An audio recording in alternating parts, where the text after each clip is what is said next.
السلام علیکم ورحمۃ اللہ وبرکاتہ۔ بسم اللہ الرحمن الرحیم۔ تو آج کا واقعہ ہے حضرت ہود علیہ السلام کے بارے میں۔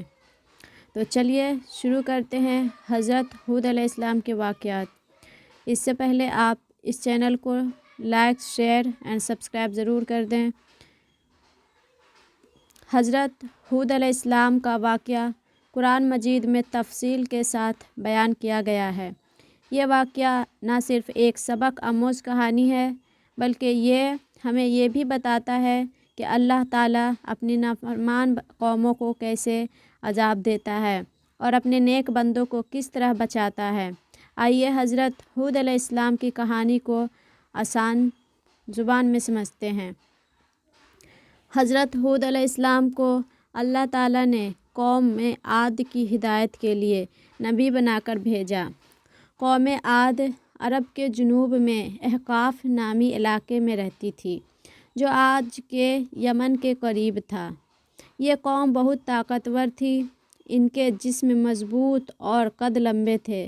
وہ بڑے بڑے محل اور مضبوط قلعے بناتے تھے اور اپنی طاقت پر بہت فخر کرتے تھے۔ لیکن یہ لوگ اللہ کو بھول گئے تھے اور بتوں کی عبادت کرنے لگے تھے۔ ان کے دلوں میں غرور اور تکبر بھر گیا تھا اور وہ غریبوں پر ظلم کرتے تھے۔ اللہ تعالیٰ نے حضرت ہود علیہ السلام کو ان کی ہدایت کے لیے بھیجا۔ حضرت ہود علیہ السلام نے اپنی قوم کو سمجھایا کہ صرف اللہ کی عبادت کریں اور شرک چھوڑ دیں۔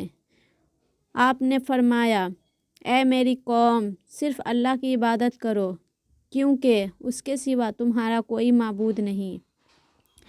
آپ نے انہیں بتایا کہ اللہ نے انہیں طاقتور بنایا، زمین پر انہیں حکومت دی اور انہیں بے شمار نعمتوں سے نوازا ہے، لیکن اگر وہ اللہ کا شکر ادا نہ کریں گے اور اپنی غلطیوں سے باز نہ آئیں گے تو ان پر عذاب نازل ہوگا۔ حضرت ہود علیہ السلام کی بات سن کر قوم عاد نے ان کا مذاق اڑایا۔ وہ کہتے تھے، اے ہود، کیا تم ہمیں ہمارے معبودوں کو چھوڑنے کے لیے کہہ رہے ہو؟ ہم تمہاری باتوں پر یقین نہیں کریں گے۔ قوم عاد کو اپنے محلوں اور قلعوں پر بہت غرور تھا۔ وہ کہتے تھے کہ ہم بہت طاقتور ہیں اور کوئی ہمیں نقصان نہیں پہنچا سکتا۔ انہوں نے حضرت ہود علیہ السلام کو جھوٹا قرار دیا اور ان کی بات ماننے سے انکار کر دیا۔ حضرت ہود علیہ السلام نے اپنی قوم کو کئی بار سمجھایا لیکن وہ اپنی ضد پر قائم رہے۔ آخر کار اللہ تعالیٰ نے ان پر اپنا عذاب بھیجنے کا فیصلہ کیا۔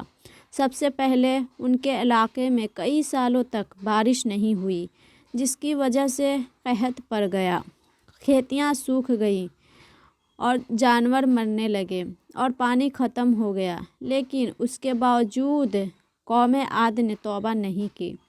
پھر ایک دن انہوں نے دیکھا کہ آسمان پر ایک سیاہ بادل چھا گیا۔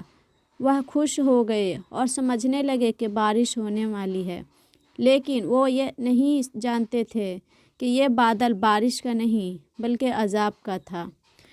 اللہ نے ان پر ایک سخت طوفانی آندھی بھیجی جو 7 دن اور 8 راتوں تک چلتی رہی۔ یہ آندھی اتنی شدید تھی کہ اس نے ان کے مضبوط محلوں اور قلعوں کو زمین بوس کر دیا۔ یہ لوگ زمین پر یوں پڑے تھے جیسے کھجور کے گرے ہوئے تنے ہوں۔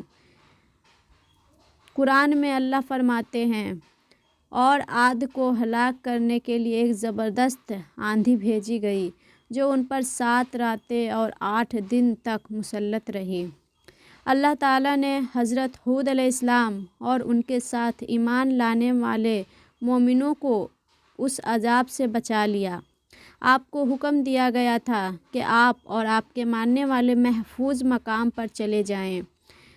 جب قوم عاد کا خاتمہ ہو گیا تو حضرت ہود علیہ السلام اور ان کے ساتھیوں نے اللہ کا شکر ادا کیا اور اللہ کی عبادت میں مشغول ہو گئے۔ حضرت ہود علیہ السلام کی کہانی سے ہمیں بہت اہم سبق ملتے ہیں۔ نمبر 1، شرک کا انجام۔